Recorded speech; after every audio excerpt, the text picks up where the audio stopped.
Hi everyone, welcome to intermediate academy. मैं अंकित चौधरी आज आप लोगों के साथ डील करूंगा इंटरमीडिएट मैथमेटिक्स। आज हम लोग क्लास 12 की मैथमेटिक्स स्टार्ट करेंगे बच्चों, जिसमें सबसे पहले दूसरी यूनिट स्टार्ट कर रहे हैं मैं, क्योंकि पहली यूनिट शायद रिलेशन और फंक्शन है तो वो काफ़ी थियोरेटिकल है, इसलिए मैंने अभी उसको रोक के रखा है। पहले हम लोग डिटर्मिनेंट और मैट्रिक्स पढ़ लेते हैं और उसके बाद जो पहली यूनिट स्टार्ट करेंगे। तो बच्चों हम पहले देखते हैं मैट्रिक्स। आज पहली यूनिट होगी मैथ की, पहला लेक्चर्स होगा मैथ का। तो ये यूनिट नंबर 2 है, यूनिट नंबर 2, और जिसमें टॉपिक नंबर होगा पहला सारणिक और दूसरा हम लोग चैप्टर पढ़ेंगे मैट्रिक्स का। तो बच्चों मैट्रिक्स होता क्यों क्या है, पहले तो हम लोग इसको देखेंगे कि मैट्रिक्स होता क्या है। अब मान लीजिए हम लोग युगपत एक घातीय युगपत समीकरण अगर लेते हैं तो वो क्या हो सकता है। ये मान लीजिए a1x है और प्लस a2x है इक्वल टू 0। अच्छा बच्चों, एक घातीय समीकरण क्या होता है? एक घातीय समीकरण मतलब जिसके वेरिएबल पे पावर, जो घात वेरिएबल की जो घात है वो मैक्सिमम 1 हो। अगर ये मैक्सिमम 2 होती तो वो क्या हो जाता, क्वाड्रेटिक इक्वेशंस बनती, जिसको हम लोग क्या कहते हैं, द्विघात समीकरण। और ऐसे ही बच्चों मान लो चूंकि 2 वेरिएबल है तो हम लोगों के पास इक्वेशंस भी 2 होंगे, a2x और ये है b1 बच्चों, ये है b1, a1x प्लस b1y। ठीक, अब यहाँ है a2x plus b2y equal to 0। ये दो घात जो ये जो है 2 समीकरण है एक घातीय, मतलब एक युग्म है एक घातीय समीकरण का। तो अब हम लोग इसको थोड़ा ध्यान से देखते हैं। अब मान लीजिए इसको इक्वेशन नंबर 1 और इसको इक्वेशन नंबर 2। तो अब a1x अगर b1 को हम लोग उधर ट्रांसफर करेंगे बच्चों तो क्या हो जाएगा, b1y माइनस का। और वैसे ही इस इक्वेशन से अगर हम लोग a2x और अगर b2y को ट्रांसफर उधर करेंगे तो क्या हो जाएगा, b2y। और हम लोग इसको एक इक्वेशन मान लेते हैं, इक्वेशन नंबर 3 और इक्वेशन नंबर 4। ओके बच्चों, अब थोड़ा सा आगे बढ़ते हैं। अब हम लोग इसमें x को और y को एलिमिनेट करते हैं, मतलब हटाने की कोशिश करते हैं। तो अगर हम लोगों को x और y यहाँ से हटाना है तो हम लोग क्या करेंगे बच्चों, समीकरण 3 से में समीकरण 4 से भाग दे देंगे। समीकरण 3 में समीकरण 4 से भाग दे देंगे, भाग देने पर अब ये क्या हो जाएगा बच्चों, भाग अगर हम लोग देंगे तो a1x बराबर क्या है, b1y माइनस का बटे a2x और बटे यहाँ क्या हो जाएगा माइनस का b2y। अब यहाँ से y एलिमिनेट हो जाएगा बच्चों, x एलिमिनेट हो जाएगा, x यहाँ से y यहाँ से और माइनस से माइनस कट जाएगा। बचा क्या हम लोगों के पास, a1 बटे a2 इक्वल टू b1 बटे b2। ठीक बच्चों, अब ये हम लोगों का जब x और y को एलिमिनेट किए तो हम लोगों के पास ये आया। अब इन दोनों को हम लोग अगर सॉल्व करना चाहें तो क्या कर सकते हैं, a1 माइनस a2, क्योंकि त्रिक गुणा करेंगे इक्वल टू में है तो क्या हो जाएगा a1 b2, ठीक, इक्वल टू a2 b1। ठीक बच्चों, अब हम लोग अगर इसको इधर ट्रांसफर करें a1 b2, इसको इधर लाएंगे तो हो जाएगा a2 b1। ठीक बच्चों, इक्वल टू 0। ठीक, अब हम लोगों के पास ये एक समीकरण आ गई। अब इस समीकरण को हम लोग इस फॉर्म में प्रेजेंट करें, जैसे a1, ठीक, a2 B1 B2। ठीक, तो बच्चों इस समीकरण के इस प्रतीक को हम लोग क्या कहते हैं? सारणिक कहते हैं। तो ये क्या हुआ बच्चों? पहले हम लोगों ने एक घाती युगपत समीकरण लिए, मतलब युग्म एक घातीय दो समीकरण, दो समीकरण होते हैं तो उसे क्या कहते हैं हम लोग? युगपत समीकरण।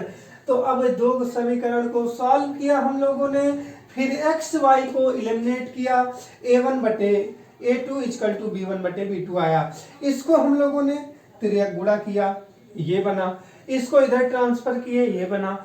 अब हम लोग इसको इस फॉर्म में प्रेजेंट, सारणिक हम बच्चों ध्यान देना, सारणिक हमेशा दो स्ट्रेट लाइंस के अंदर बना प्रेजेंट की जाती है।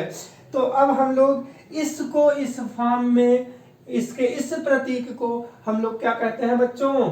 सारणिक।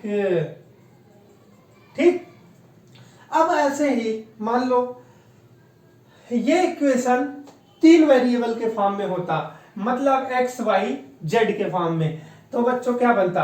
अब मान लो ऐसे a1x plus b1y plus c1z equal to 0 होता, a2x plus b2y plus c2z equal to 0 होता, a3x plus b3y plus c3z equal to 0 होता। तो बच्चों इक्वेशंस क्या बनती? तो सारणिक आता, इसको हम लोग इस तरह सॉल्व करते, एक्स वाई एलिमिनेट करते, तो क्या आता बच्चों? जो सारणिक की वैल्यू आती वो आती a1 a2 a3 b1 b2 b3 c1 c2 c3। ठीक बच्चों, तो ये रहा। अब हम लोग कुछ ध्यान देते हैं, मतलब कि ये है एक सारणिक। अब सारणिक आप लोगों को समझ में आ चुका होगा कि सारणिक होता क्या है। युगपत समीकरण को जब हम लोगों ने सॉल्व किया, उसको इस फॉर्म में प्रेजेंट किया, या प्रतीक, इसके प्रतीक कहो इसे, इसको इस फॉर्म में प्रतीक करने के बाद जो बनता है दो लाइंस के अंदर, वो हम लोगों का क्या हुआ? सारणिक। अब थोड़ा सा आगे बढ़ते हैं कि a1 b1 a1 a2 b1 और b2, इन को हम लोग क्या कहते हैं? अच्छा पहले ये देख लेते हैं इस सारणिक का कॉलम क्या है और स्तंभ क्या है। तो बच्चों आप लोग बचपन से पढ़ते आए हैं कि जो चीजें खड़ी होती हैं उन्हें हम लोग कॉलम कहते हैं, और जो ऐसे ऊर्ध्वाधर होती हैं उन्हें रो कहते हैं। तो इसमें ये वाली लाइनें हैं, इसको हम लोग क्या कहेंगे बच्चों? क्या कहेंगे? इसको हम लोग कहते हैं रो, मतलब पंक्ति। और इसको हम लोग क्या कहते हैं? अब मान लो ये क्या है बच्चों? ये है कॉलम, मतलब स्तंभ।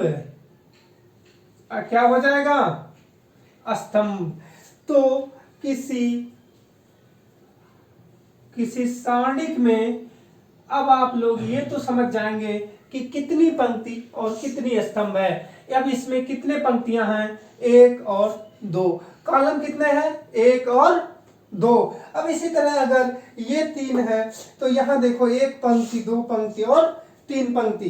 कॉलम कितने हैं? 1 2 3। यहाँ पे 3 कॉलम और 3 पंक्ति हैं। तो बच्चों अब आप लोग एक नोट करके लिख लीजिएगा कि सारणिक में पंक्तियों की संख्या और स्तंभों की संख्या बराबर होती है। ठीक, और पंक्तियों की संख्या बराबर स्तंभों की संख्या बराबर उस सारणिक की कोटि होती है, मतलब उस सारणिक का क्रम क्या है। अगर कोई आपसे सारणिक की क्रम पूछे, मान लो हम इसे मिटाते हैं, आप लोग इसे क्या नोट करेंगे? ये तो मान लीजिए था कि क्या होता है सारणिक, इसको क्या नोट करना आप लोगों को। थोड़ा सा अभी आगे बढ़ेंगे तो देखिएगा। अब मान लीजिए बच्चों कि ये एक सारणिक है a1 a2 a3 b1 b2 b3 c1 c2 c3, ये एक सारणिक है। अब आपसे अगर कोई पूछता है कि इस सारणिक को, ये ध्यान देना बच्चों कि सारणिक हमेशा ही 2 ब्रैकेट के अंदर लिखी जाती है। तो अब हम अगर आपसे पूछें कि इस सारणिक में कितनी पंक्तियां हैं, कितने स्तंभ हैं और इस सारणिक की कोटि क्या है, तो बच्चों अब कितनी पंक्तियां हैं, एक पंक्ति ये हो गई, दूसरी ये हो गई, तीसरी ये हो गई। तो इस सारणिक में टोटल 3 पंक्तियां हैं और स्तंभ 1 2 3। तो चूंकि मैं ऑलरेडी बता दिया हूं, एक लाइन में याद रखिए कि किसी सारणिक में पंक्तियों की संख्या स्तंभों की संख्या के बराबर होती है, तभी वो सारणिक पॉसिबल होता है। ठीक बच्चों, अब मान लीजिए ये कोई 2 क्रम का 2 और वही उसका क्रम होता है बच्चों, पंक्तियों की संख्या बराबर स्तंभों की संख्या बराबर उस सारणी की कोटि या क्रम, जिसको हम लोग ऑर्डर कहते हैं। जैसे अगर आपको कोई पूछता है कि इस सारणी का ऑर्डर क्या है, मतलब ये किस कोटि का ये सारणिक है, तो आप लोग पंक्तियों की संख्या गिन लीजिएगा या फिर स्तंभों की संख्या गिन लीजिएगा, वही उस सारणिक की ऑर्डर होती है, जिसे हम लोग हिंदी में ऑर्डर कहते हैं, उसे हिंदी में कोटि कहते हैं। ठीक बच्चों, या क्रम कहते हैं। तो यह किस क्रम का सारणिक है, 3।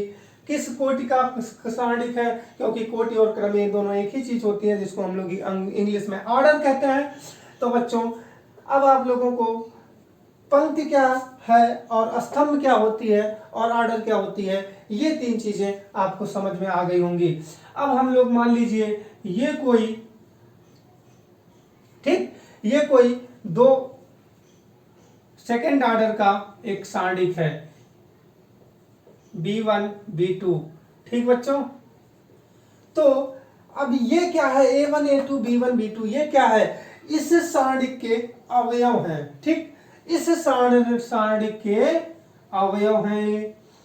ठीक, A1 B1 A2 B2, इनको हम लोग क्या कहते हैं, इस सारणिक के अवयव कहते हैं। क्योंकि बच्चों हम लोग अगर इसको सॉल्व करना हुआ या इसका एक्सपेंशन करना हुआ तो हम लोग कैसे करेंगे, तो इस सारणिक में अवयव कितने हुए, अवयव कितने हैं, 4। और इस सारणिक में जो बच्चों अगर इस सारणिक को हम लोग सॉल्व करना चाहें तो अभी जैसे मैंने बताया था आप लोगों को कि A1 B2 minus A2 B1, मतलब कि हम लोग इसको मल्टीप्लाई करके माइनस इसे करते हैं तो क्या निकलता है, इस सारणिक की यही वो इक्वेशंस है जिससे हम लोगों ने ये सारणिक बनाई थी। तो अगर हम लोग इसको सॉल्व करते हैं तो क्या देखते हैं कि A1 B2 minus A2 B1, इस सारणिक के कितने पद हैं। अगर आप लोगों से पूछा जाता है कि इस सारणिक में कितने पद हैं, तो आप लोगों का आंसर क्या होगा, 2 पद। एक पद तो ये हुआ और दूसरा पद बच्चों क्या हो जाएगा, ये। इस सारणिक में कितने टर्म हैं, मतलब इस सारणिक में पद कितने हैं, पदों की संख्या कितनी हो जाएगी बच्चों, 2। और इसका जो ऑर्डर है वो कितना है, इसकी जो कोटि है या फिर क्रम हम लोग कह दें, क्रम कितनी है बच्चों, 2। अब हम लोग एक फार्मूला बना लेते हैं, क्योंकि अब मान लो अगर 3 ऑर्डर में अगर आप लोगों से कोई पूछेगा कि उसमें कितने अवयव हैं, किसमें कितने क्रम हैं, उसमें पदों की संख्या कितनी है, तो आप आसानी से कैलकुलेट कर लेंगे। जैसे अगर आपसे ये मान लीजिए 4th ऑर्डर का, 4th कोटि का ये अगर सारणिक है 4th क्रम का, तो आप उसमें अवयवों की संख्या और उसमें पदों की संख्या कैसे निकालेंगे। तो मान लीजिए बच्चों ये क्या हो जाएगा, 2 का स्क्वायर, अवयवों की संख्या 4 है, 4 को हम लोग लिख सकते हैं 2 का स्क्वायर, और ये क्या है 2 इसकी कोटि। तो बच्चों जो क्या हो जाएगा, अवयवों की संख्या हो जाएगी n स्क्वायर, मतलब n, जहां n क्या है, n क्या है, क्रम, क्रम या कोटि। ठीक बच्चों, और वैसे ही पदों की संख्या 2 है तो हम इसको क्या लिख सकते हैं, 2 फैक्टोरियल। अब 2 फैक्टोरियल को हम लोग ये भी लिख सकते हैं n फैक्टोरियल। तो अब ये थर्ड ऑर्डर का वो है बच्चों। थोड़ा सा और आगे बढ़ते हैं हम लोग। अब इसको आप लोग कहीं लिख लीजिए कि किसी सारणिक में अवयवों की संख्या इक्वल टू n स्क्वायर। ठीक, जहां n क्या है, उस सारणिक की कोटि, जहां n है सारणिक की कोटि या क्रम। ठीक, और किसी सारणिक में पदों की संख्या क्या होगी बच्चों?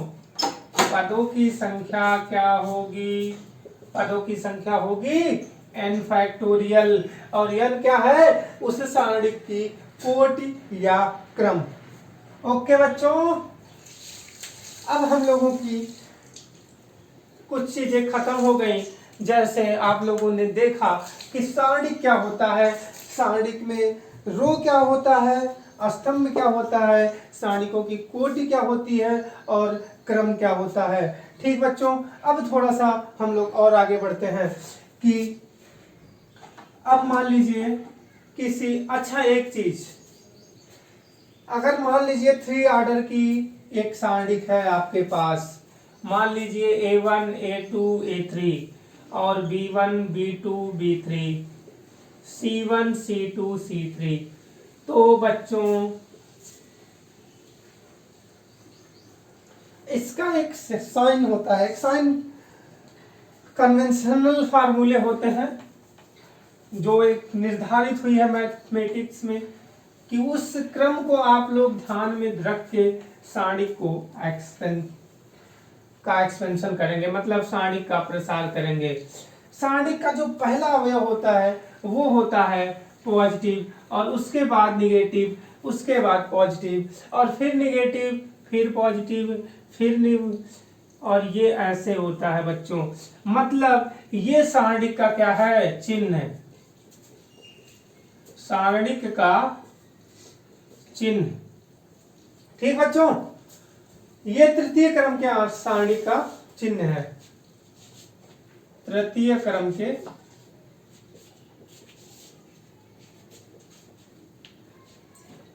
सारणिक का चिन्ह है। ठीक, तृतीय क्रम के सारणिक का चिन्ह, सारणिक 2 बार हो जाएगा अगर इसको नहीं मिटाएंगे। तो ये तृतीय क्रम के सारणिक का चिन्ह है, आप इसे ध्यान में रखिएगा, क्योंकि ये चीजें अगर दिमाग में सेट रहेगी तो आप लोगों को वहां दिक्कत नहीं होगी जब आप सारणिक का प्रसार करेंगे।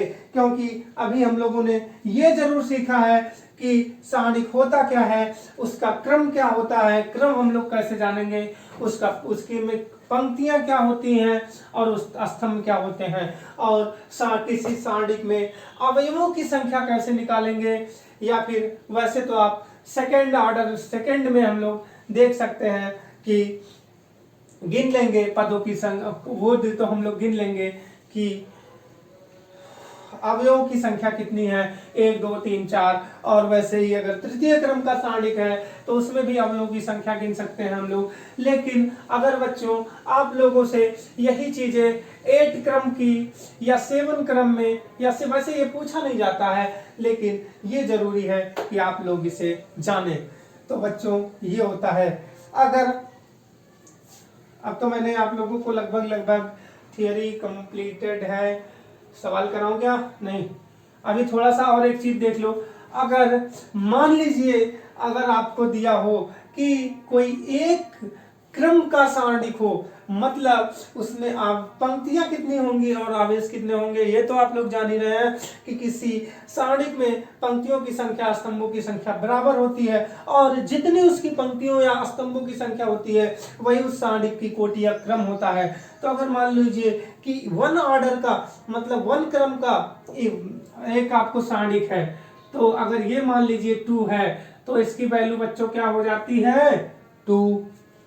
ठीक, अब थोड़ा सा और आगे बढ़ते हैं कि अगर ये क्या है सारणिक, और वहीं पे अगर ये -2 हो तो क्या ये इसकी वैल्यू क्या हो जाएगी। चूंकि बच्चों ये मॉड फंक्शन नहीं है, अगर वैसे इसे हम लोग यूज नहीं है पूरे सारणिक में इसका, लेकिन मैं आपको बता दे रहा हूं कि अगर ये आपसे कभी कहता है कि यह एक सारणिक है तो इसकी वैल्यू क्या होगी बच्चों, -2। ठीक, अगर ये मापांक फंक्शन होता, मापांक फलन होता, अगर ये ना दिया होता कि ये सारणिक है तो हम लोग डेफिनेटली इसकी वैल्यू +2 रखते, लेकिन अगर ये दिया है कि ये एक सारणिक है तो मतलब ये जो इसकी ऑर्डर है वो मतलब जो इसकी कोटि है वो 1 है बच्चों, तो इसकी जो वैल्यू हो जाएगी वो -2 ही रह जाएगी। ठीक, तो अब हम लोग थोड़ा सा और आगे बढ़ते हैं कि सारणिक, अब तो आप लोग समझ चुके होंगे कि सारणिक का साइन कन्वेंशन क्या होता है। अब सारणिक का हम लोग थोड़ा प्रसार करते हैं, क्योंकि सारणिक की वैल्यू ही आप लोगों को आती है निकालने के लिए और वो जरूरी है। ठीक बच्चों, तो अब हम लोग सीखेंगे कि सारणिक का प्रसार कैसे करते हैं। ठीक बच्चों, सारणिक का प्रसार, एक्सपेंशन ऑफ डिटर्मिनेंट।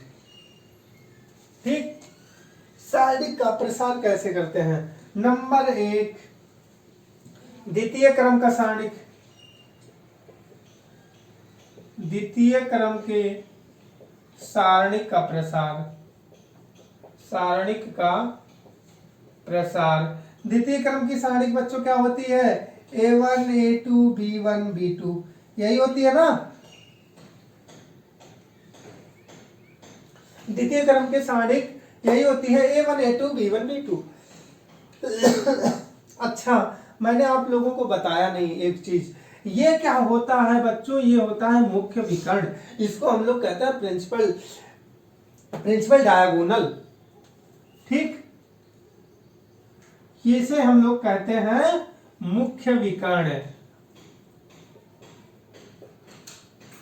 ठीक, अब हम लोगों को अगर मान लीजिए, अब इसे मिटा रहा हूं मैं क्योंकि अब इसका एक्सपेंशन आप लोगों को सिखा रहा हूं, तो इसे मिटाना होगा। अब चूंकि आप लोग नोट कर लीजिएगा, अब इसका हम लोग जब इसका प्रसार करेंगे तो इसका प्रसार कैसे करते हैं, चूंकि आज के ही लेक्चर में इसको हम लोग कहां से लाए हैं, वही इसका प्रसार होगा चूंकि, तो हम लोग इसको A1 B2 minus A2 B1, हम लोगों ने इसी चीज को इस फॉर्म में लिखा है, तो चूंकि जब इसका प्रसार करेंगे तो यही चीजें यहां आ जाएंगी। तो इसके प्रसार में हम लोग क्या करते हैं, जो मुख्य विकर्ण के अवयव हैं, अभी मैंने बताया ये मुख्य विकर्ण होता है, जो मुख्य विकर्ण के अवयव हैं उनका गुणनफल, ठीक, A1 B2, ठीक, और उनके मुख्य विकर्ण के अवयवों के गुणनफल से अन्य विकर्ण के अवयवों के गुणनफल को हम लोग माइनस कर देते हैं, मतलब A2 माइनस B1, तो ये इस सारणिक का प्रसार निकल जाता है। ठीक है बच्चों, अब थोड़ा सा और आगे बढ़ेंगे।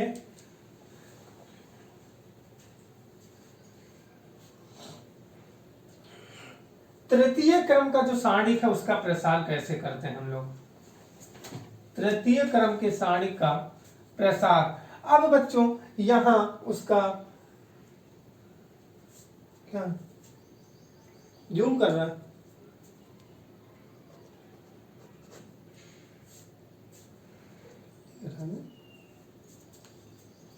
देखो, तो बच्चों जो तृतीय क्रम का सारणिक है उसका हम लोग प्रसार कैसे करेंगे, उसको हम लोग देखते हैं कि तृतीय क्रम का जो सारणिक है वो कैसे होगा। A1 A2 A3 B1 B2 और B3 C1 C2 C3। अब यहाँ पे बच्चों हम लोग जो आपको साइन कन्वेंशन बताया था कि plus minus plus, minus plus और प्लस माइनस प्लस, ये हो जाएगा बच्चों माइनस, ये तृतीय क्रम के सारणिक का जो साइन कन्वेंशन है अब इसके प्रसार में यूज होगा ये चीजें। ठीक बच्चों, अब ये मान लीजिए इसकी पहली रो है। ठीक, रो को हम लोग रिप्रेजेंट करते हैं किससे, R1 से, और ये इसकी क्या है R2, ये किसकी है R3, ये क्या है इसका C1, ये है C2, ये है C3। मतलब ये कॉलम नंबर 1, कॉलम 2, कॉलम 3, मतलब स्तंभ 1, स्तंभ 2, स्तंभ 3, और ये क्या है रो नंबर 1, रो 2 और रो 3। रो मतलब होता है बच्चों पंक्ति, जो ऐसा कि अभी मैंने आप लोगों को बताया है। तो ये है पहली पंक्ति, दूसरी पंक्ति और तीसरी पंक्ति। तो अब इस सारणिक की कोटि क्या है 3, क्योंकि पंक्तियों की संख्या स्तंभों की संख्या बराबर है, तो कि ये सारणिक है। अब सारणिक है तो बच्चों स्तंभों की संख्या बराबर पंक्तियों की संख्या बराबर उस सारणिक की कोटि या क्रम। तो अब इस सारणिक का क्रम हो गया 3। अब हम लोग इसका जो प्रसार है वो किसी भी पंक्ति के अनुदिश कर सकते हैं, चाहे इस पंक्ति के अनुदिश करें, चाहे इसके अनुदिश करें, चाहे इसके अनुदिश करें, या फिर इसके अनुदिश करें कॉलम के मतलब स्तंभ के, या फिर इसके अनुदिश करें, या फिर इसके अनुदिश करें। चीजें बस आप लोग इसके इस साइन कन्वेंशन को ध्यान में मतलब दिमाग में सेट रहना चाहिए बच्चों, और उसके बाद आराम से आप लोग इसको कर लेंगे। अब ये मैं मिटा रहा हूं। अब देखिए कि जो इसका हम लोग प्रसार कैसे करेंगे। अब मान लीजिए कि हम लोग इसका प्रसार R1 के अनुदिश कर रहे हैं। ठीक, तो पहले हम लोग क्या करेंगे, A1 लेंगे। ठीक, A1 जब लेंगे तो बच्चों हम लोग उस पंक्ति को और उस स्तंभ को छोड़ देंगे। ठीक, अब उस पंक्ति को अगर छोड़ दिया और इस स्तंभ को आप लोगों ने छोड़ दिया तो क्या बचा B2 C3। ये क्या बन गई, द्वितीय क्रम की एक सारणिक बन जाएगी। और द्वितीय क्रम की सारणिक को सॉल्व करने के लिए हम लोग क्या करते हैं बच्चों, B2 C3 minus B3 C2। ठीक, अब हम लोग चूंकि इसके इस साइन कन्वेंशन के, अब मैंने कहा था कि जब तृतीय क्रम की सारणी का आप प्रसार करेंगे तो ये साइन कन्वेंशन यूज होगा। अब देखिए ये पॉजिटिव था, इसको मैंने पॉजिटिव लिया। अब ये सेकेंड टर्म निगेटिव है तो बच्चों हम लोग इसको क्या लेंगे, निगेटिव B1। अब B1 जब लेंगे तो हम लोग उस पंक्ति और उस स्तंभ को छोड़ देंगे, तो बचा क्या, ये बचा, और ये दोनों को A2 पूरा करेंगे क्योंकि ये फिर एक द्वितीय क्रम की सारणिक बन रही है। तो अब द्वितीय क्रम की सारणिक को आप लोग अच्छे से सॉल्व करना सीख चुके हैं। तो ये क्या हो जाएगा, A2 C3 minus A3 C1। Okay बच्चों, ये क्या है 3 है। अब अब हम लोग इसको C1 लेंगे, और ये क्या है यहाँ पे पॉजिटिव है तो हम लोग क्या लेंगे C1। अब जब C1 लेंगे तो इस पंक्ति और इस स्तंभ को छोड़ने पे हम लोगों को फिर एक द्वितीय क्रम की सारणिक मिलेगी, और द्वितीय क्रम की सारणिक आप लोग बहुत अच्छे से सीख चुके हैं। तो क्या हो जाएगा A2 B3 और माइनस A3 B2।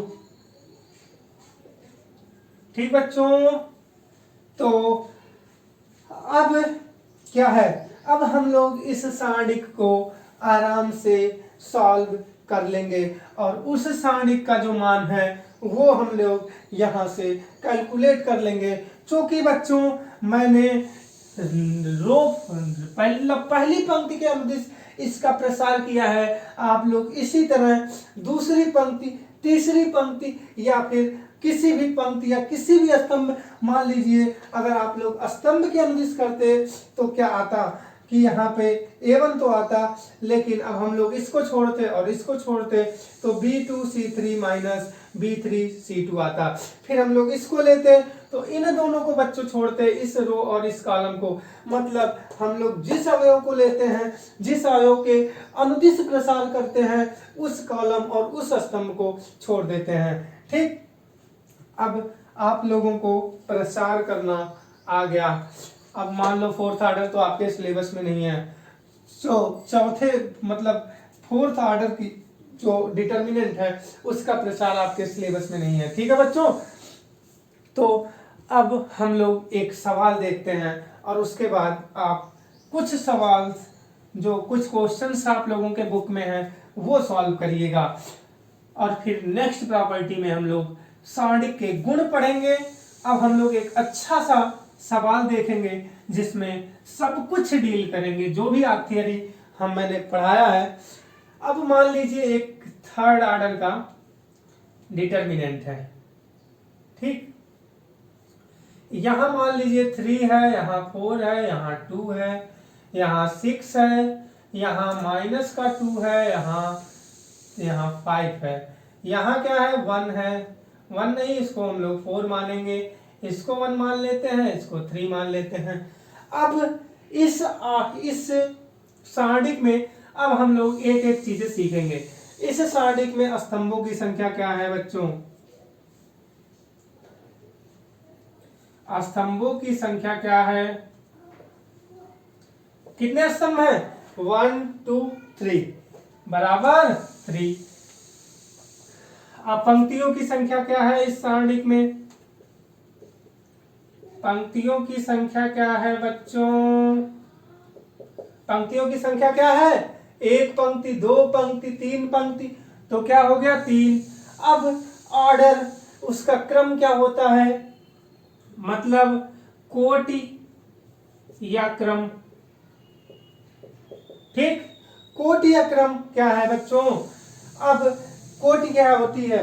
किसी सारणिक की कोटि या क्रम क्या होती है? उस सारणिक के पंक्तियों की संख्या या फिर स्तंभों की संख्या। चूंकि ये दोनों बराबर होते हैं, किसी भी सारणिक के रूल्स है कि स्तंभों की संख्या और पंक्तियों की संख्या बराबर होनी चाहिए, तभी सारणिक एग्जिस्ट करता है। तो क्या हो जाएगा बच्चों? 3। ठीक, अब थोड़ा सा और आगे बढ़ते हैं कि इस सारणिक में क्या, इस सारणिक में कितने अवयव हैं और कितने पद हैं? ठीक, तो अवयवों की संख्या आप लोग कैसे निकालेंगे बच्चों? अवयवों की संख्या, अवयवों की संख्या के लिए मैंने बताया था आप लोगों को n²। अब यहाँ n क्या थी? उस सारणी की कोटि थी, क्रम थी, जिसे हम लोग इंग्लिश में कहते हैं कि ऑर्डर है। ठीक, उसकी जो ऑर्डर है क्या है? 3 है। तो अब ये क्या हो जाएगा बच्चों? 3 का स्क्वायर इक्वल टू 9। मतलब उस सारणिक में जो अवयवों की संख्या है वो है बच्चों 9। और पदों की संख्या कितनी होगी? पदों की संख्या बच्चों होती है n फैक्टोरियल। और n इसका क्या है? मतलब इसकी कोटि क्या है? इसकी कोटि है 3। और 3 फैक्टोरियल्स को आप लोग सॉल्व करना अच्छे से जानते हैं। 3 इंटू 2 इंटू 1 तो कितना हो जाएगा? 3 इंटू 6। मतलब इस सारणिक में जो पदों की संख्या है वो 6 होगी। ठीक है बच्चों, अब इस सारणिक का मान हम लोग निकाल लेते हैं, वो भी बहुत जरूरी है। तो अब हम इसे मिटाते हैं।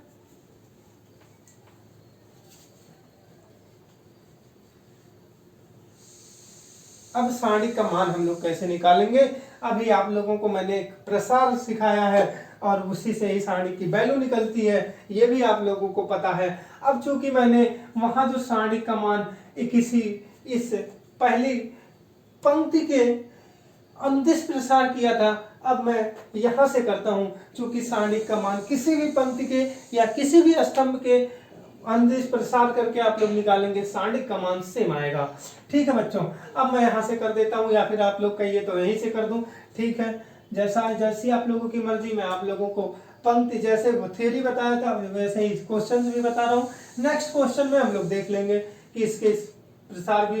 अब आप लोग इस साइन को अगर ध्यान में रखेंगे तो दिक्कत नहीं होगी बच्चों, इसीलिए ये बहुत इंपॉर्टेंट है। इस साइन कन्वेंशन को आप लोग ध्यान में रखिएगा। यहां से प्लस स्टार्ट करिएगा, उसके बाद अल्टरनेट साइन लगाइए, प्लस के बाद माइनस प्लस, ठीक, प्लस आ गया फिर माइनस, अब यहाँ प्लस है तो अल्टरनेटिव इसका क्या है माइनस, अब माइनस के बाद प्लस, प्लस के बाद माइनस, फिर प्लस माइनस प्लस। तो इस साइन कन्वेंशन को बस आप लोग ये ध्यान में रखिएगा। अब यहाँ पे क्या है बच्चों 3, ठीक, 3, अब ये क्या है, इसको जब हम लोग प्रसार करेंगे तो पहला क्या लेंगे 3, ठीक। अब इन दोनों का, अब इस पंक्ति को और इस कॉलम को छोड़ देंगे, ठीक। अब ये बचा इतना, ठीक बच्चों, बचा इतना। अब ये क्या है, द्वितीय क्रम का एक सारणिक है। द्वितीय क्रम के सारणिक को सॉल्व करने के लिए हम लोग जो मुख्य विकर्ण के अवयव हैं इनको गुणा करेंगे, और इन दो जो अन्य विकर्ण के अवयव हैं उनमें मुख्य विकर्ण के अवयवों के गुणनफल से जो अन्य विकर्ण के अवयवों का गुणनफल है घटा दिया जाता है। तो ये 3 दूना माइनस का 6, और इसको 5 एक्के में 5, क्योंकि बच्चों हम लोग ये ध्यान रखिएगा कि इसको घटाते हमेशा हैं, ठीक। अब यहाँ पे माइनस का 4 क्यों लिया जा रहा है, क्योंकि यहाँ पे 4 की जगह पे ये जो है साइन यहाँ निगेटिव है, ठीक। तो अब इसका, अब हम लोग जब बच्चों 4 को लेंगे, जब हम लोग 4 को ले रहे हैं, ठीक, ये 5 है, अब जब 4 को लेंगे तो ये पंक्ति और ये स्तंभ छूट जाएगी, तो बचा क्या, ये एक पंक्ति बची, पूरी पंक्ति नहीं बचेगी, यहां से चूंकि ये पंक्ति हट चुकी है, ये पंक्ति हट चुकी है, तो बचा इतना पार्ट और इतना पार्ट, ठीक। तो अब ये सेकंड ऑर्डर का मतलब द्वितीय कोटि का एक वो है डिटर्मिनेंट। अब इसको सॉल्व करने के लिए 6 त्रिक 18, ठीक बच्चों, और 5 चौक 20 हो गया। अब हम लोग इसको लेंगे 2 को, 2 क्या है पॉजिटिव, तो यहां से +2 हो जाएगा, और इस पंक्ति को, इस स्तंभ को हम लोग छोड़ देंगे, तो क्या हो जाएगा 6 कम 6, 4 दूनी 8। लेकिन पहली बात तो ये साइन माइनस है, और फिर ये 4 दूनी 8 भी माइनस है, तो हम लोग इसको ऐसे कर लेंगे बच्चों, ठीक। अब -6 -5 इक्वल टू -11, और -11 का गुणा जब 3 में होगा तो क्या हो जाएगा बच्चों -33, और ये क्या है 18 -20, 18 -20 इक्वल टू क्या होता है -2, और जब -2 का गुणा -4 में होगा तो क्या हो जाएगा बच्चों, ये दोनों प्लस हो जाएगा, और क्या आ जाएगा, यहां आ जाएगा प्लस का जो 4 दूनी 8, ठीक। अब ये बच्चों क्या है माइनस, और ये क्या है माइनस, जब ये ब्रैकेट टूटेगा तो ये साइन हो जाएगा प्लस, और ये दोनों आपस में जाएंगे जुट, तो 8 6 14, ठीक बच्चों, तो 8 6 14 हो गया, और 14 का गुणा 2 में करोगे तो क्या आ जाएगा +28, और 28 और +8, 28 2 30 6 36, अब यहाँ पे -33 और +36 आ गया बच्चों। अब 36 का प्लस माइनस का 33 इक्वल टू क्या आ जाएगा 3, यही इस सारणिक का मान होगा बच्चों, ANS मतलब आंसर। तो अब तो आप लोग सारणिक का प्रसार काफी अच्छे से सीख गए होंगे। अब आज आप लोग प्रैक्टिस करिएगा, नेक्स्ट लेक्चर में हम लोग मिलेंगे, सारणिकों के कुछ गुणधर्म हैं, सारणिकों की प्रॉपर्टी के साथ, और मैक्सिमम में सारणिक 3 लेक्चर में जाएगा। आज पहला लेक्चर हम लोग खत्म कर चुके हैं, और नेक्स्ट 2 लेक्चर्स खत्म होते होते सारणिक की कहानी खत्म हो जाएगी बच्चों, तो टेंशन ना लीजिएगा। चूंकि मैथ काफी लेट से शुरू किया हूं, लेकिन खत्म एकदम एग्जैक्ट टाइम पे करूंगा, उसकी वो मेरी प्लानिंग का एक पार्ट है। उसकी टेंशन आप लोग ना लीजिएगा, बस आप लोग पढ़ाई कीजिए, बाकी मैं देख लूंगा। ओके बच्चों, यहीं पे हम लोग अपना लेक्चर खत्म करते हैं, मिलेंगे कल नेक्स्ट लेक्चर, सेकंड लेक्चर सारणी की प्रॉपर्टी के साथ। तो थैंक यू गाइस।